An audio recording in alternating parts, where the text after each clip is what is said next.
Olá, meus amigos, um dia de muita paz para todos nós. Hoje, exatamente 20 de setembro de 2024, estamos nós reunidos para estudarmos a obra Revista Espírita. Nós estamos na Revista Espírita de 1858, ou seja, o ano primeiro. Hoje nós iremos adentrar na introdução. Esse trabalho é conduzido pelas nossas meninas Aramita e Carla. E vamos iniciar fazendo a nossa prece de gratidão. Então vamos envolver o nosso irmão Augusto, que irá fazer a nossa prece de gratidão. Amado Mestre Jesus, aqui nos encontramos para fazer mais um estudo e te rogamos que tu possa nos intuir através da espiritualidade amiga, para que possamos não só internalizar os ensinamentos, mas acima de tudo, refletir esses ensinamentos e colocá-lo em prática no nosso dia a dia. Sabemos dessa oportunidade que temos através do estudo, que é também um trabalho muito importante para a nossa reforma interior. E te rogamos, Mestre amigo Jesus, que possamos nos dedicar a esse trabalho, fazendo a reforma que necessitamos, para que possamos caminhar junto de Ti. Obrigado e fica conosco, hoje e sempre, que assim seja. Mita, Carla, conta aí pra gente, como é que foi o estudo da semana passada? Então, nós vamos iniciar hoje a introdução de janeiro de 1858, do ano 1 da Revista Espírita. E é interessante porque a gente está estudando também no canal, quase que simultaneamente, a Gênese, né? Então, na Gênese ele está falando do caráter da revelação espírita. E nós estamos bem no ponto que ele fala sobre o centro que reuniu as opiniões, mesmo sendo as opiniões contrárias às dele, mas que pela maioria e pelos estudos ficou tornado evidente. Então todos tiveram um ponto de apoio, quem estava isolado se sentiu apoiado com essa situação, verificou que os fatos que aconteciam em outros países, na sua localidade, vamos dizer assim, isoladamente, não eram estranhos, tinham um ponto de apoio e aí os espíritas se reuniram. E é interessante porque na introdução ele vai falar exatamente disso também e da importância da revista nesse ponto de apoio para os espíritas que ainda não eram reunidos, né? Então vamos iniciar janeiro de 1858, introdução. A rapidez com que se propagaram em todas as partes do mundo os estranhos fenômenos das manifestações espíritas é uma prova evidente do interesse que despertam. A princípio, simples objeto de curiosidade, não tardaram a chamar a atenção de homens sérios que neles vislumbraram, desde o início, a influência inevitável que viriam a ter sobre o estado moral da sociedade. Então, em todas as obras a gente tem visto esse apanhado inicial, que o princípio foi de curiosidade, mas que homens sérios já viram que com essa influência dos espíritos isso tinha um caráter moral e que isso ia dar em alguma coisa muito mais séria. E como ele fala aí, não foi só na França. A gente teve notícias que foram em vários países ao mesmo tempo, né? Nos Estados Unidos, na Alemanha, em Bruxelas, em todos os outros países tiveram notícias, os jornais mesmo publicavam dessas manifestações. E a gente não pode esquecer que no ano anterior, nós estamos em 1858, em 1857, em abril, ele já lançou o Livro dos Espíritos. Então já está para fazer um ano do lançamento do Livro dos Espíritos. E ele viu a necessidade de congregar, né, as vários lugares. Como a gente sabe, ainda não tinham centros espíritas, as reuniões eram em casas de pessoas, tinham pessoas que faziam como espetáculos. E então, cada um com as suas particularidades. Cada um com as suas particularidades, e ele precisava, né?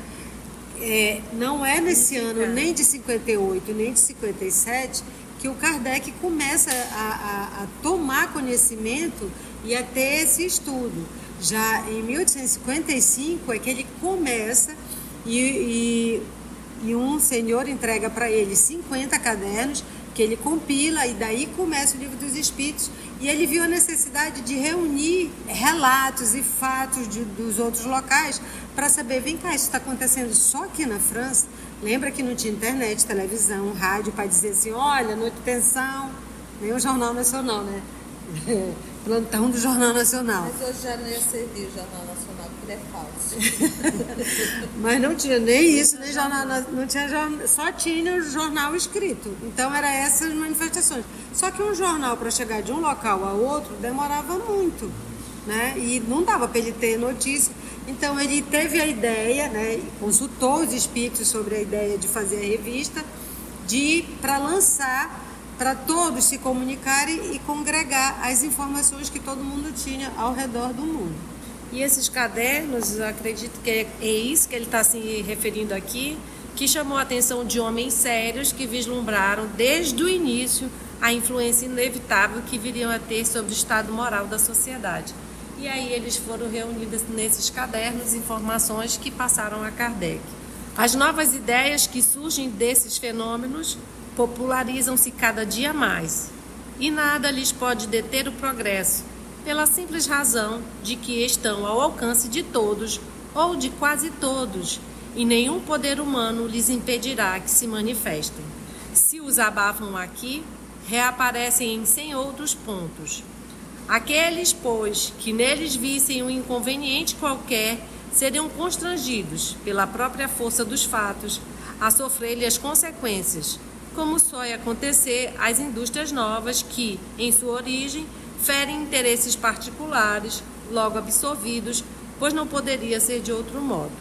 Então, ele está falando aí que não está numa mão, e aí a tia sempre fala disso, né? O espiritismo não está centrado na mão de uma única pessoa, é um trabalho coletivo. O próprio Kardec, depois, ele pergunta dos espíritos, se não fosse ele disse, outro seria, né? E a gente vê que os espíritos tentam fazer várias tentativas com um, com outro, que é assim, porque tem pessoas, e como a gente sabe, a tia também diz bastante, que em qualquer manifestação mediúnica vem alguma coisa do médium, né? Por melhor que seja o médium, passa alguma coisa dele, porque está usando o mecanismo dele, né?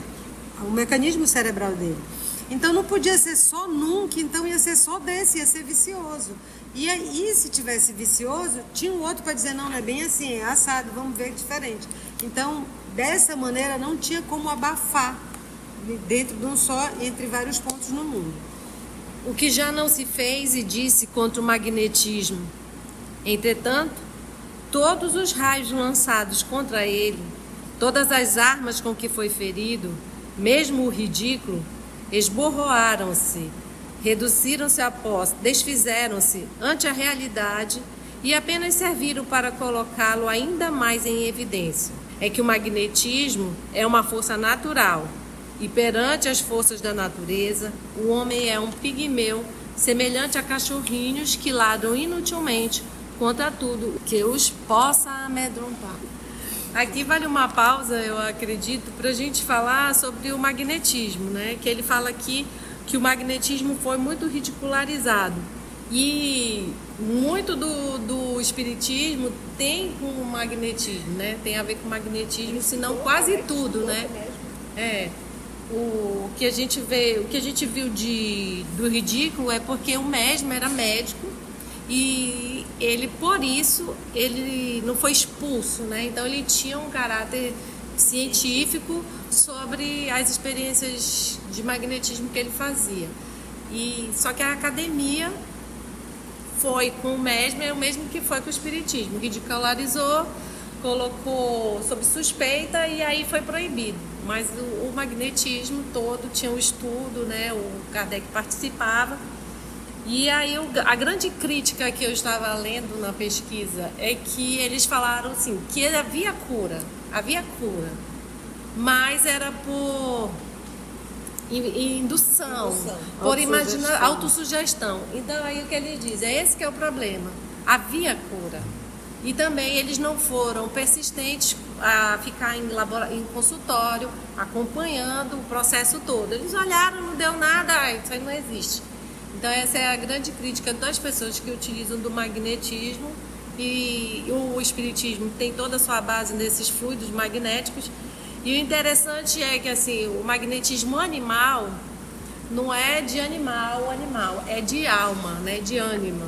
Então havia essa confusão e hoje já até se utiliza magnetismo humano ou espiritual, que é mais abrangente, né? E ele fala aí, tal, o Mesmer era médico, como a Carla bem falou, e ele, claro, ele não pôde ser expulso, mas ele foi, vamos lá, entre aspas, ridicularizado pelos seus pares, pela academia, quando ele apresentou. E o Kardec fala aqui, né, que quando uma coisa nova chega na indústria, ela também sofre no primeiro momento um ataque, porque é um novo, ninguém sabe o que é. Só quando for uma coisa assim muito, vamos dizer assim, na vista, Pasteur foi ridicularizado, a teoria de Lamarck, que hoje é bem aceita, foi ridicularizada. Então ele está dizendo que no primeiro momento é isso, o pessoal vai ridicularizar, vai atacar, mas depois, pelo andar das coisas e pelo comprovar da própria estado da natureza, como ele diz, que contra as forças da natureza o homem é um pigmeu, é como um cachorrinho que ladra contra tudo que os possa amedrontar. Então isso é uma forma, né? E o paradigma da ciência, que é o paradigma materialista, é assim: o que a gente não toca, não pega, não vê, não pode pesar, não existe. Não é que ela... Então, esse paradigma fica muito restrito. Tanto como eu me lembrei agora, por exemplo, o Ian Stevenson, que também era médico, que fez pesquisas sobre reencarnação, ele também foi ridicularizado e ele disse uma frase legal: a ciência avança à medida que os funerais acontecem. Precisa essa geração ir embora para vir outra, para depois ter essa renovação. E só para continuar, o magnetismo baseia-se na existência de um fluido universalmente difundido que pode ser transmitido entre os seres humanos, principalmente com propósitos terapêuticos. É um fluido que circula nos corpos e se comunica de indivíduo a indivíduo, que é as combinações fluídicas que a gente tanto aprende, né? E já tem estudos científicos, né, sobre o reiki, que também é uma imposição de mãos, que é como se fosse o passe, e tem estudos de melhoras de cura através disso. Mas o magnetismo também. Que é magnetismo. Só dá outro nome, né? A diferença é que é cobrado. Dá-se com as manifestações espíritas a mesma coisa que se dá com o sonambulismo. Se não se produzirem à luz do dia e publicamente, ninguém impedirá que ocorram na intimidade, pois cada família pode descobrir um médium entre seus membros, das crianças aos velhos, assim como pode encontrar um sonâmbulo. Quem, pois, poderá impedir que a primeira pessoa que encontremos seja médium e sonâmbula? Sem dúvida, os que combatem não refletiram nisto. Insistimos. Quando uma força está na natureza, pode-se detê-la por um instante, porém jamais aniquilá-la. Seu curso apenas poderá ser desviado. Ora, a força que se revela no fenômeno das manifestações, seja qual for a sua causa, está na natureza, da mesma forma que o magnetismo, e não poderá ser exterminada, como a força elétrica também não o será. O que importa é que seja observada e estudada em todas as suas fases, a fim de se deduzirem as leis que a regem. Se for um erro, uma ilusão, o tempo fará justiça. Se, porém, for verdadeira, a verdade é como o vapor. Quanto mais se o comprime, tanto maior será a sua força de expansão. E aí ele diz que não pode parar, ele compara com a eletricidade, que antes, hoje pra gente, a eletricidade existe, ninguém diz que não existe, né? A gente sabe de prova. Mas antigamente, isso não... será que existe eletricidade? O que acontece? Precisou o Benjamin Franklin, ele fazia aquela experiência com a pipa, de ver que o raio transmitia eletricidade. Mas daí a fazer o uso disso da forma que hoje a gente vê, levou um tempo para ser estudado, para ser aprendido. A mesma coisa ele diz, uma força da natureza você pode um momento você pode detê-la um instante para tentar aniquilá-la, ou se você não souber para que serve, isso não serve para nada, isso é besteira, isso é bobagem. Mas com o tempo, por ela estar em a natureza, ela não vai embora. Ela está aí e vai ficar aí. E vai precisar chegar uma outra inteligência que vai dizer, gente, eu acho que isso serve para alguma coisa, né? E hoje a gente já sabe, o ar serve para dar energia, né? A força eólica, o sol serve para usar como energia, a energia solar. Então a gente vai aprendendo tudo isso. E é disso que ele está falando. A força é nova, não se conhece, o importante é se estudar, saber as suas leis, como que se produzem, e esse que é aí que ele vai entrar na revista. Eu achei legal quando ele falou do vapor, né? A verdade é igual ao vapor. Quanto mais tu comprime, maior será a explosão. Maior será a explosão. Vamos só comentar aqui, para não passar batida, em relação aos médios, né? Lá no início ele diz assim: dá-se com as manifestações espíritas a mesma coisa que se dá com o sonambulismo. O sonambulismo é um fenômeno mediúnico ou anímico?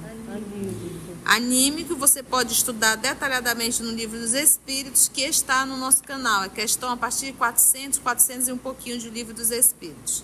Então, o sonambulismo ele é um fenômeno anímico, é um fenômeno da própria alma do médium. Se não se produzirem à luz do dia e publicamente, ninguém impedirá que ocorram na intimidade. As manifestações espíritas. Pois cada família pode descobrir, dentro de cada família, um médio entre os seus membros. A mediunidade ela não está especificamente para um grupo, a mediunidade está para todos. Hoje a gente vê um alto número de médiuns nas igrejas protestantes, nas igrejas evangélicas. Das crianças aos velhos. E aqui a gente diz assim, crianças e velhos. Se você tem criança em casa que tem menos de 7 anos de idade e que está vendo os espíritos, isso não caracteriza mediunidade, tá? Porque a reencarnação dela ainda não está completa e você deve tratar isso com muita naturalidade, interagir, conversar com a criança sem colocar nenhum medo nela. E se já for uma criança de 9, 10, 11 anos vendo o espírito, é hora de procurar um centro espírita e não estimular isso. E ainda assim tratar com bastante naturalidade, tá bom? E o fato da criança ter visto uma vez, isso é aparição, isso não é médio vidente. É uma aparição específica. E os idosos também. Assim como pode encontrar um sonâmbulo, você vê que ele coloca assim como pode encontrar um sonâmbulo, porque o sonâmbulo é um fenômeno anímico da própria alma, é um fenômeno autêntico, tá? Já a mediunidade é uma relação onde você é o medianeiro, né? Bora lá? Causa justa admiração que, enquanto na América somente os Estados Unidos possuem 17 jornais consagrados a esse assunto, sem contar um sem número de escritos não periódicos, a França, o país da Europa onde tais ideias mais rapidamente se aclimataram, não possui nenhum. E aí tem uma nota de Allan Kardec. Nos Estados Unidos tinha 17 jornais, não tem nenhum desses escritos, né, catalogado. Eu nunca li nada desses jornais na América do Norte. Então daí que vale, e o Kardec falou na nota da Gênese hoje, que é esse arquivo, esse guardar, e para poder chegar aqui na posteridade. Imagine a gente ter só isso, sem nada para falar, sem nada para dizer de onde veio, como veio, sem ter a revista. Ele fala. Mas aqui em 1858 ele está dizendo que tinha 17. O espiritismo que tem fora do Brasil, se você for ver a origem, são de brasileiros. É brasileiros que levam. Só para ilustrar a nota que está na Gênese, ele diz assim: essa espontânea concentração de forças dispersas suscitou uma amplíssima correspondência, monumento único no mundo, quadro vivo da verdadeira história do espiritismo moderno, em que se refletem ao mesmo tempo os trabalhos parciais, os sentimentos múltiplos que a doutrina fez nascer, os resultados morais, as dedicações e os desfalecimentos. arquivos preciosos para a posteridade, que poderá julgar os homens e as coisas por meio de documentos autênticos. Em face desses testemunhos irrecusáveis, aqui se reduzirão, com o tempo, todas as falsas alegações, as difamações da inveja e do ciúme. Então, ele tem documento e é do mundo todo e guarda, né? Onde será que ficou esse material, né? A Amélie deve ter guardado durante um tempo, mas agora não tem um acervo de Kardec, né, guardado. Tem Lá na França. Na França, será que tem um acervo? Tem na França, tem na FEB, originais de Lembra que a gente jornais, leu de na introdução e ele tudo. traduziu Os do jornais original. publicados por Kardec, eu digo esses dos Estados Unidos. Ah, não, dos Estados Unidos talvez Ele não. guardou as correspondências e histórias que ele acumulou. Mas as correspondências, a revista espírita, olha só, lembra que a gente leu no O que é o Espiritismo? Quando ele teve a ideia da revista, que aí ele falou que ele queria procurar um sócio, aí depois, para procurar esse sócio, ele não estava conseguindo, aí os espíritos disseram para ele não se preocupar, que era para ele ir fazer, que ia dar certo. E aí ele começou a fazer e ele começou a arquivar. Ele fica Daí, até chateado. aí para ver como a gente vê que a espiritualidade já vê mais adiante. Isso era para chegar até nós. Porque imagine a gente sem nada, sem saber que os jornais parisienses atacavam, que ele dava resposta, que ele não se acovardou. Toda a história do Espiritismo né? está na Revista Espírita. Para a gente entender Espiritismo, a gente tem que ler a Revista Espírita, senão a gente não consegue entender na íntegra mesmo o que aconteceu, a origem do Espiritismo, a formação do Espiritismo, as bases. É a história. Nota de Allan Kardec. Até agora só existe na Europa um jornal consagrado à doutrina espírita, o jornal L'Homme, publicado em Genebra pelo Dr. Boissner. Na América, o único jornal em francês é o Spiritualiste La Nouvelle Orléans, publicado pelo Sr. Barthes. Não se pode contestar a utilidade de um órgão especial que ponha o público a par do progresso desta nova ciência e o previna contra os excessos da credulidade, bem como do ceticismo.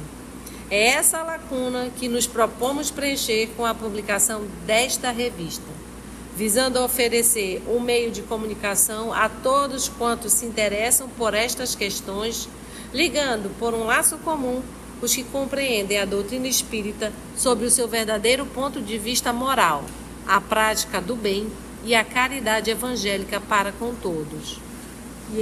E aí, como ele diz, né? O objetivo desse órgão especial para o público é, primeiro, para que a gente se previna contra o excesso de credulidade, acreditar em tudo, que tudo é espírito, que qualquer coisa é manifestação, que diz é verdade. Então, com a credulidade, o excesso de credulidade, que tudo é verdade, bem como do ceticismo. O ceticismo também é que duvida de tudo, que não acredita em nada, põe em dúvida em tudo e também... Então, nem uma coisa nem outra. E a gente percebe, e a gente já está mais adiante em outras gravações da revista, que esse é o parâmetro dele. Ele pega notícias que alguém manda, seja da França, de outra localidade da França, seja da Alemanha, seja da Índia, seja dos Estados Unidos, ele pega a notícia e vamos verificar se isso é possível. Primeiro ele diz, esse fato é possível que seja uma manifestação espírita? Ele diz, é. É possível que seja charlatanismo? Bora ver. Então ele vai esmiuçando. Ele foi o primeiro a ticar. Lá ele ticava, acho que era o salmão. Aqui que a tia tica o jaraqui. Então ele primeiro já tinha essa preocupação para fazer isso. E outra coisa importante, além de a gente ver essa parte do estudo, é o ponto de vista moral, que ele não desagrega, que é a prática do bem e a caridade evangélica para com todos. Se não se tratasse senão de uma coleta de fatos, a tarefa seria fácil. Eles se multiplicam em toda a parte com tal rapidez que não faltaria matéria.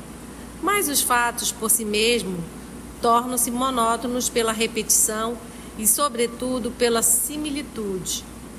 E aí ele fala, né, que ele não que é o ponto de vista moral. Então os fatos não é para diversão, é ponto de vista moral. Por isso que ia ser enjoado, monótono, se fosse só pelos fatos. O que é necessário ao homem racional é algo que lhe fale a inteligência. Poucos anos se passaram desde o surgimento dos primeiros fenômenos e já estamos longe da época das mesas girantes e falantes, que foram suas manifestações iniciais. Hoje, é uma ciência que revela todo um mundo de mistérios, tornando patentes as verdades eternas que apenas pelo nosso espírito eram pressentidas. É uma doutrina sublime que mostra ao homem o caminho do dever, abrindo o mais vasto campo até então jamais apresentado à observação filosófica. Nossa obra seria, pois, incompleta e estéril se nos mantivéssemos nos estreitos limites de uma revista anedótica cujo interesse rapidamente se esgotasse. E aí fica nesse parágrafo e a gente vê toda a dedicação dele. Porque ele disse, se for para coletar fatos, isso é muito fácil. Gente, se fosse eu dizer, sou professor, isso para mim é fácil. Ligo com meus amigos dos outros lugares do mundo, mando carta, eles mandam, eu coleto tudo e mando para vocês. Mas eu tenho o trabalho de ler, eu tenho o trabalho de esmiuçar a obra. Ele leu 4 volumes do Sr. Fliguier para poder contestar.